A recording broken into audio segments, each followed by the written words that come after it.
Bir zaman gələcək, mən ölü, siz diri. Ya o günü biz görəcəyik, ya görməyəcəyik bilmirəm, amma o zaman mütləq gələcək.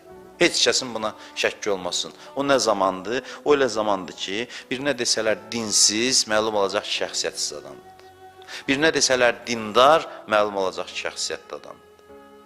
Dindar deyən kim deyir, hə, bu şəxsiyyətli adamdır. İndi belədir, xeyr, indi belə deyil.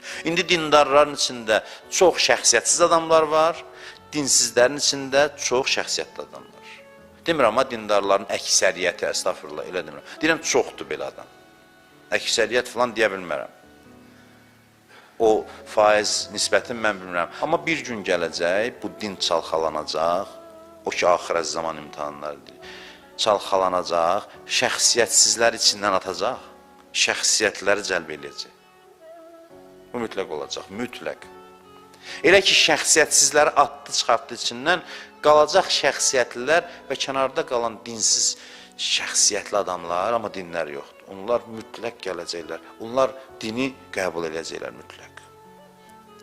Din güclü adamların əyninə biçilib. Din qüdrətli adamların əyninə biçilib. Heyfdir, güclü adamlar dindən uzaq qalsın. Çünki güclü adamlar dinə gəlsələr möcüzələr yaradır, zirvələrə qalxır. Elə məqamları fəth edir ki, heç kəsin heç, belə deyim, oranın iyini qoxusunu hiss eləməyib. Güclü adamı gətir dinə, bilsin ki, anladasan ki, güclə din tam mütənasibdir bir-birinə. Bunu göstər, gör nə inir. Bəzən biri səcdə edir Allaha. Deyir, Subhanə Rabbiyəl əla və bəhəmdə. Allah deyir, şuluq eləmə, çəkil gedirən. Nə üçün deyir? Deyir ki, sən bu səcdənin qiyməti yoxdur. Çünki sən elə hamının qabağında əyilirsən, bir də mən. Sən elə xislətin budur əyilmək.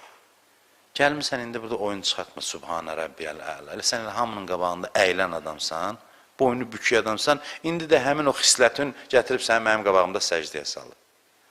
Sən zəiflik səbəbindən gəlib səcdəyə düşmüsən. Sənin səcdənin mənim üçün qiyməti yoxdur.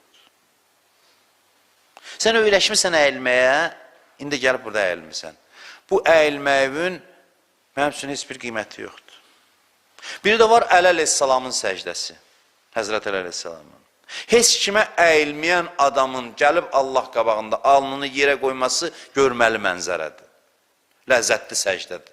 Əsl mənasında səcdədir. Səcdə bu deməkdir əslində. Səcdənin mənası budur.